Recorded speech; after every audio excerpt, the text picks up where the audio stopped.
Bonjour à tous, j'espère que vous allez bien.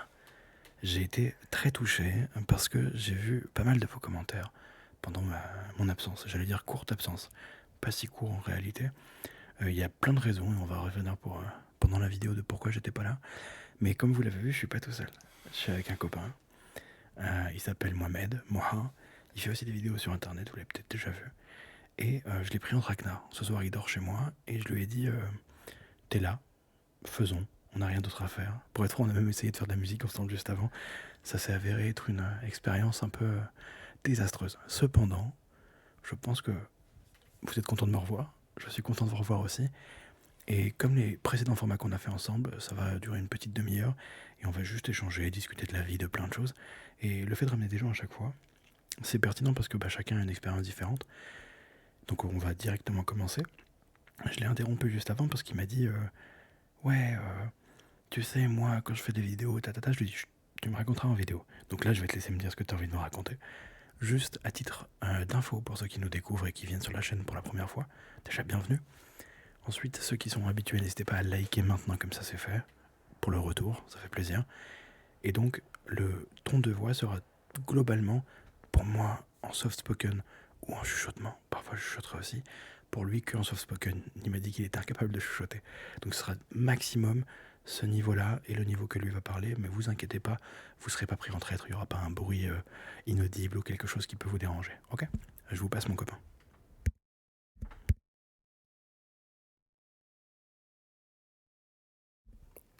Ok, et bah, la voix ça va là? On va dire que ça va. Salut tout le monde, j'espère que vous passez une bonne journée, une bonne soirée. Merci de m'inviter, ça me touche, premier degré. En fait, c'est vraiment une communauté, bah, tu m'as montré juste avant. C'est adorable, adorable. Et je m'excuse d'avance parce que c'est la première fois que je fais ça. Du coup, je sais pas trop au niveau de ma voix. Tu parles de soft spoken, je sais pas du tout ce que c'est, gros. Bref, merci beaucoup. Et merci de nous écouter.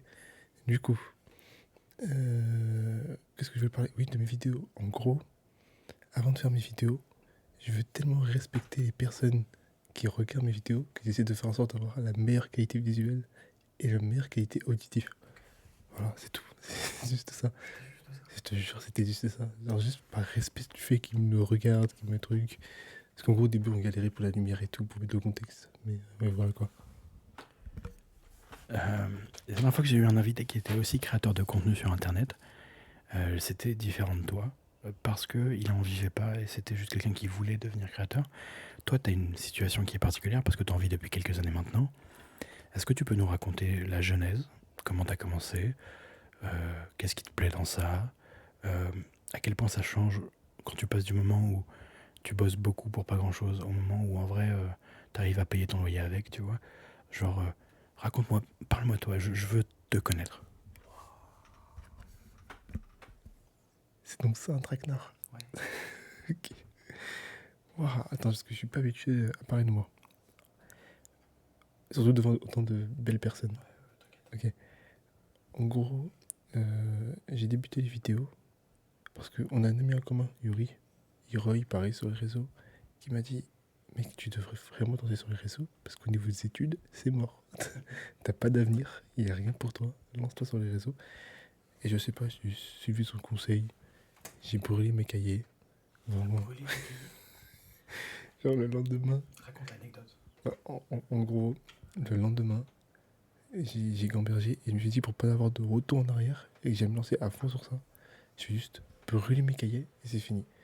Du coup, je sors dehors, je brûle tous mes cahiers et je fais ok, let's go là. Du coup, on va essayer de faire des vidéos. Et pendant peut-être un mois et demi, 2 mois, ouais, c'est plus un mois et demi, c'est par la période d'été 2023, si je dis pas de bêtises, j'enchaînais.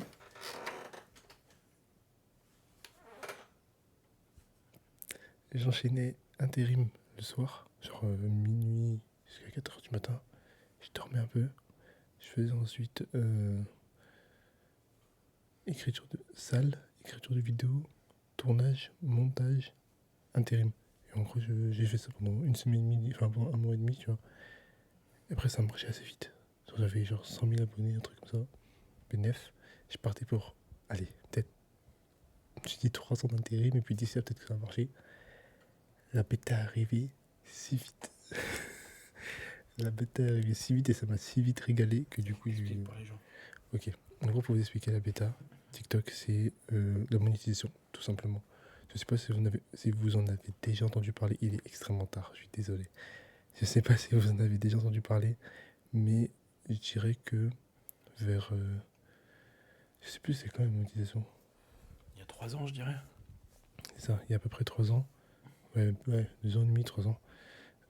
Juste les vues sur TikTok de base étaient à 5 centimes, 10 centimes les 1000 vues. Là où maintenant c'est devenu 1 € les 1000 vues. C'est-à-dire que si une personne faisait 1 million de vues, il pouvait toucher 1000 €. C'est ça, hein. C'est énorme. Ce qui est énorme. Genre littéralement. Et du coup, j'arrivais à en vivre. Parce que j'avais la chance de faire plusieurs millions de vues. Et du jour au lendemain, pareil, j'ai arrêté mon temps d'intérim. Je ne suis jamais retourné. J'ai lancé mes trucs sur les réseaux et une vidéo par jour, tous les jours, tous les jours. Et de 100 000, je suis passé à 1 million en 2 mois et demi. Et depuis, je suis perdu. Mais on en parlera après. Mais ouais, du coup, voilà, grosso modo, c'est hyper rapide. Je suis désolé, mec, mais T'inquiète, tu vas t'adapter. Je vois qu'il est un peu perdu dans sa manière de raconter. Et ça s'apprend à raconter des choses, c'est pas grave. C'est pour ça que je suis aussi là pour ça en vrai, je suis là pour te guider. En vrai, si je dois être honnête avec toi, ce que tu me racontes, je m'en fiche. C'est pas cette idée-là que je veux chercher. Moi, je veux savoir, toi, moi, ton état, ta situation personnelle, par exemple, t'as pas précisé, mais de base, tu vis dans une autre région que Paris. T'as ensuite déménagé pour venir vivre dans la capitale parce que pour toi, c'était peut-être plus facilitant pour le travail. Tu vois? Et t'as plein de trucs comme ça. Ça, c'est intéressant. Je veux comprendre ce truc de quand tu changes de ville, comment tu le vis. Quand tu passes d'un boulot d'intérimaire à un boulot où tu gagnes peut-être 2 ou 3 fois plus. Et même un boulot où tu gagnes 2 ou 3 fois plus et c'est même pas certain de les gagner, ça se trouve des mois tu vas pas faire, tu vois. Enfin, tout ce côté, je veux que tu me parles de ton ressenti, de tes émotions et structure-moi ça, tu vois. Je veux comprendre exactement, point par point, comment toi t'as avancé.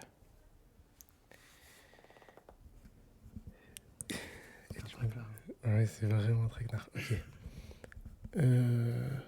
Waouh, c'est quoi la première question? On va faire étape par étape. Ok, première question. Déjà, tout quitter pour changer de ville, qu'est-ce que tu ressens? En vrai, c'était une aventure, vu que j'étais toujours bloqué dans le... Alors, c'était pas métro, boulot, dodo, mais c'était le métro, école, dodo. Genre, je faisais ma vie à faire. J'allais en cours, je rentrais chez moi, je révisais, je dormais, j'allais en cours. Jeudi soir, tu faisais tes soirées étudiantes, et après, ça repartait, tu vois. Et du coup, quand Yuri m'a fait cette proposition, un mois après, il me dit, bon, frérot, j'y vais à Paris, j'ai pas d'appart.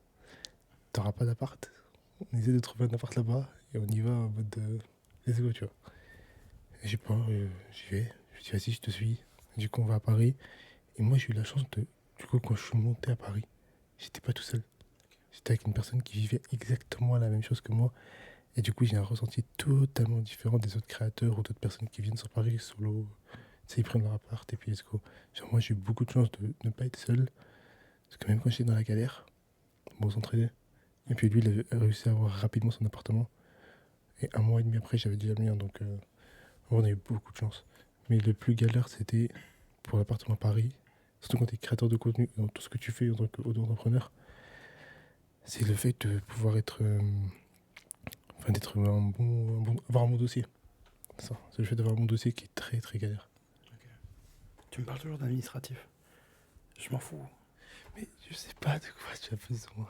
Moi, j'ai besoin que tu te livres. J'ai besoin que tu m'expliques. Toi, si tu devais juger ton niveau d'être heureux à l'époque où tu étais école, boulot, dodo, 9. t'étais heureux à ce point-là? Ah ouais, j'étais tellement heureux. En fait, tu fais un truc nouveau. Tu testes des nouvelles choses. En fait, c'était un sentiment de. J'avais peur. Ah, tu veux dire maintenant, du coup? Non, avant. C'était un truc nouveau. J'ai quitté la ville de Lyon, parce que de base, du coup, j'étais à Lyon. Okay. Je quitte la ville de Lyon, je viens sur Paris. Solo, enfin avec Yuri, mais globalement solo. Et j'étais en mode. Et en même temps, je commençais à gagner grâce au réseau. C'est une toute nouvelle vie. Okay. Et puis quand tu es en pleine expansion, tu te dis t'as pas de limite. Ouais. Il y avait ce petit truc de ego qui commençait à rentrer aussi dans le lot. Tu l'as vu avec plein de personnes dans l'entourage. C'est ce truc de. Ça y est, t'as un peu d'ego, tu te dis, vas-y, j'ai fait 100 000, bah, je pourrais faire 1 million, j'ai fait 1 million, je vais en faire 5, 10, etc. Et ouais, juste, Ok. Ton entourage l'a vécu comment? ils ont même pas capté. Genre, en vrai, ils ont même pas capté. Genre, moi, j'en parle pas. Ok. J'en parle vraiment pas. Et ils ont capté le fait du moment où, tu sais, quand tu commences à être à un certain niveau, on te croise sur le téléphone. Et du coup, ils se disent, ah ok, c'est moi, ah, on voit deux, trois petits messages. Mais en vrai, moi, j'ai pas eu de. Tu sais, généralement, on me dit, ouais, il y a des potes qui viennent te revoir, te collège et tout, nanana. J'ai pas tant eu ça. Genre, j'ai eu ça une fois. Je me permets. Je vais vous parler et je vais mettre un petit silence, vérifier si l'appel est important. L'appel est important? Je pense que oui. Ok, du coup, je me mute 5 secondes. Pardon pour cette interruption, monsieur a eu un appel de travail à 1h30 du matin. D'ailleurs, fun fact, je vous avais déjà parlé que je cherchais un taf. Je bosse avec ce monsieur. Donc techniquement, j'ai eu aussi un appel de travail à 1h30 du matin. C'est pour ça que c'est important. On va revenir, tu sais quoi, on va skip, je sais même plus ce que tu racontais. On va directement aborder les sujets qui fâchent. Premièrement, vous avez remarqué que je me suis coupé les cheveux. J'avais les cheveux longs à l'époque. Je sais pas si les gens l'ont remarqué. Ouais, je sais pas si... Pas remarqué. Ça date quand même. J'ai fait un mulet entre temps. Bon, après là, il a repoussé le mulet. C'était il y a 1 mois et demi. Donc, c'est le problème du mulet. C'est que c'est d'art les 3 jours où tu le fais. Et dès que t'as un peu de repousse, c'est éteint. Tu vois, vraiment. Je sais que t'as fait un mulet un mois aussi. Mais les 3 premiers jours, tu te sens vraiment frais de fou. Et après, c'est vraiment éteint. Mais c'est pas grave, ça fait l'affaire. Ok, pardon. On va parler un peu de toi. Je veux que tu me parles un peu de tes émotions. Je veux que tu m'expliques exactement dans ta vie, avec ton statut actuel, tu vois, t'es quelqu'un de connu, tu vis bien pour l'instant, tant mieux, tu vois, bref, t'as plein d'aspects de la vie où il y a des galères, où c'est plus ou moins solutionné. Qu'est-ce que tu pourrais, tu penses, améliorer dans ta vie? Quelle situation? En gros, t'as combien sur 10 en termes d'être heureux dans ta vie, et qu'est-ce que tu pourrais faire pour être encore plus heureux? T'aurais dû me dire les thèmes des vidéos à chaque fois, mais c'est pas grave. C'est une séance de psy, mec. Ok. Actuellement, je pense que je serais à 6,5, 6. Ok. Voire même, en fait, ouais, je suis plus même à 7. Pourquoi? Déjà, les points positifs, pour vous utiliser un peu la chose. Et je me suis rapproché de Dieu. Ok. Et je trouve ça incroyable. Ok. Pour moi, en fait, t'as deux, deux moments dans la vie d'un musulman qui définit vraiment qui est musulman. Donc Dieu, toi, c'est l'islam, du coup. C'est ça, moi, c'est l'islam. En gros, quand tu es né musulman, imagine que moi, vu que je suis tunisien, tu vois, ma famille, c'est des musulmans, etc. Bref. Quand tu es né musulman, et puis tu as un autre moment de ta vie, c'est quand toi, tu vas vraiment voir, lire, comprendre pour ce que tu es musulman, etc., etc. Et à ce moment-là, es toujours musulman, mais tu deviens un autre musulman. Ok. Un musulman qui est beaucoup plus pratiquant. Parce qu'en fait, tu sais pourquoi est-ce que tu fais ça. Oui, Et je dis pas que c'est la faute de l'éducation de tes parents, etc., etc. Mais Non, juste, c'est normal. quand t'es pas intéressé, quoi. Bien sûr. Et pourtant, genre, moi, j'ai fait les chorales arabes, des trucs comme ça, etc. Tu vois, juste... En fait, déjà, c'est des gens très bienveillants. On a parlé de Dieu plusieurs fois sur la chaîne. T'as ce truc de quand tu nais, aujourd'hui, il y a plusieurs religions, mais on va parler des 3 principales, les religions monothéistes, donc le judaïsme, l'islam et le catholicisme chrétien en général, parce qu'il y a différents courants, tu vois, mais on s'est compris. En général, quand tu nais dans ces religions, bah, si t'es dans une famille chrétienne, tu vas être baptisé, donc t'es d'ores et déjà chrétien. Si t'es juif et que ta mère est juive, tu es juif. Et si t'es musulman et que ton père est musulman, tu es musulman. Tu t'as pas le choix. C'est-à-dire que tu nais dans un foyer croyant, peu importe le Dieu, peu importe la croyance, tu l'es.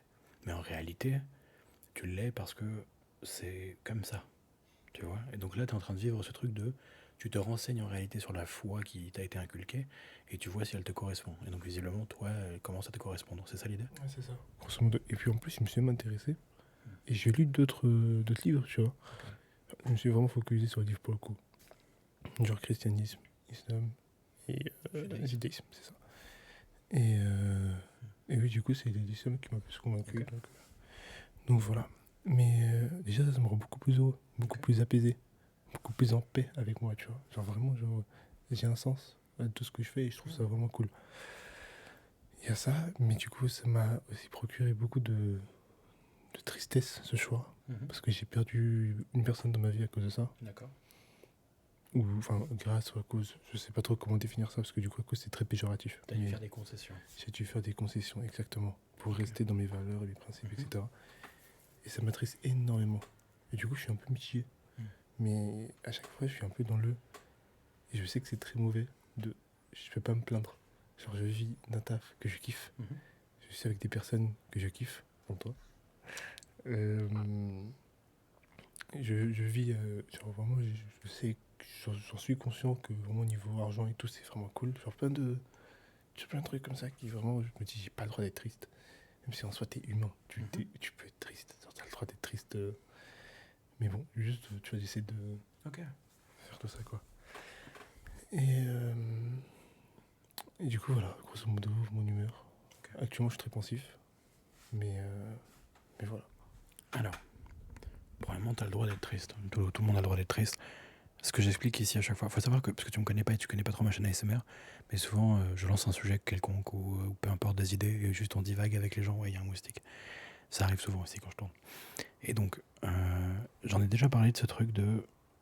Moi j'ai l'anti-moustique sur moi, donc le gars va te focus toi. Tu l'as eu? Oh, il l'a eu. Oh, il est tombé sur ton jean.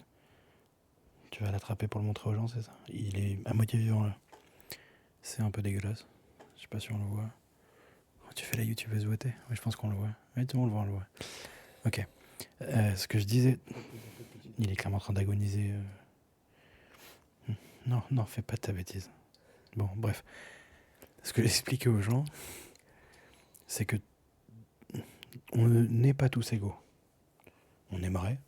Ce serait la vie magnifique où tout le monde naît. Je suis pas d'accord. Je m'en fous. Ok. Je m'en fous que tu sois pas d'accord. Moi, je serais pour. En fait, quand je dis que tout le monde doit naître égal, c'est surtout sur ce truc de. Il y a des droits qui devraient être accordés aux gens. En l'occurrence, avoir un foyer, avoir de quoi se manger, se substanter, c'est des trucs qui sont, tu vois, normalement censés être logiques. Et tant qu'on est dans un monde où c'est pas le cas, pour moi, c'est pas normal. Ok. Et ce que je veux dire, c'est que du coup, on n'est pas tous égaux. Il y a des gens qui vont vivre dans des familles, qui vont grandir avec beaucoup d'argent, beaucoup d'etc. D'autres moins, etc. Je ne reprocherai jamais à quelqu'un d'être né dans une famille très riche. Ce que je peux lui reprocher, c'est de ne pas admettre qu'il a eu des privilèges. Ce que je veux dire par là, c'est, toi par exemple, tu dis j'ai pas le droit de me plaindre. Tu as le droit de te plaindre tant que tu as conscience que par rapport à d'autres gens, ta situation est confortable. Mais tu as d'autres problèmes. Tu as d'autres choses dans ta vie qui t'affectent. Tu as le droit. Mais effectivement, tant que tu as conscience que tu as de la chance, tant mieux, c'est pas grave. Tu n'as pas à te le reprocher non plus, tu vois. Et pour revenir sur un truc de tout à l'heure que tu disais, moi, quand il m'en a parlé, tu vois, parce qu'en gros, comme vous dites, il a fait des concessions récemment. Et le conseil que je lui ai donné, c'est j'ai le sentiment que la vie, quoi qu'il arrive, est un enchaînement, une succession de concessions. Toute ta vie, tu vas avoir plein de choses qui se présentent à toi, où tu vas devoir choisir toi ou les autres. Tout le temps. Tout le temps. Tous les choix que tu vas faire, peu importe, ça peut être le truc le plus anodin du monde. Et tu vas me corriger, t'inquiète, hein, c'est un débat, c'est le concept. Tu vas devoir les trucs les plus anodins, ok? Tes potes veulent aller au sushi, tu veux aller au McDo. C'est un choix. Est-ce que tu vas tout seul au McDo ou est-ce que tu te dis, bon, vas-y, tant pis, en vrai, je vais aller manger sushi avec eux. Tu vois ce que je veux dire? C'est un choix. Et tu as choisi les autres plutôt que toi. Et il y a des choix qui sont anodins comme celui-ci, il y a des choix qui sont beaucoup plus durs. Tu vois? Mais il ne faut jamais regretter ces choix. Tu peux. En fait, tu pourras jamais. Avec des si on refait le monde. Avec des et si j'avais fait ça, est-ce que machin. Juste, pose-toi la question 20 fois. Et une fois que tu te l'es posé 20 fois ta question, accepte. Genre, assume surtout en fait. C'est même pas accepte. C'est assume ton choix. Parce que pour moi, c'est la meilleure manière d'avancer. T'as fait un choix, il est pour toi, tu penses que c'est le mieux pour toi. Avance, tu vois. Mais vas-y, corrige-moi sur ce que tu veux me corriger. J'ai aucune correction à faire. Ok, super. Et bah, c'est une fin de vidéo. Pas du tout. Non, ok, pertinent. Là où moi je voulais te diriger, parce que je trouve ça. Oui. Où est-ce qu'on voit le. Ah, c'est là. Ouais, là on est à peu près à 17 minutes de vidéo. Parce qu'il y a 10 minutes sur le rush d'avant et là, plus les 2 minutes que j'ai retirées. Oh, t'inquiète, de toute façon, c'est une discussion, on s'en fout. Les gens regardent, ils sont contents de nous voir. En fait, Je te jure, c'est un vrai plaisir de pas me prendre la tête.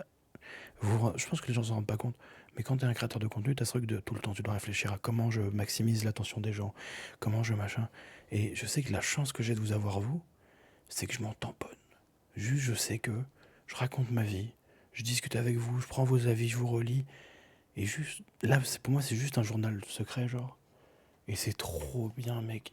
Vous m'enlevez un poids à chaque fois, c'est trop. Mec, je te jure, si je pouvais vivre de ça, genre juste chill, tu discutes avec les gens. Et bon, la plupart des fois c'est quand même des sujets plus sérieux que celui-là.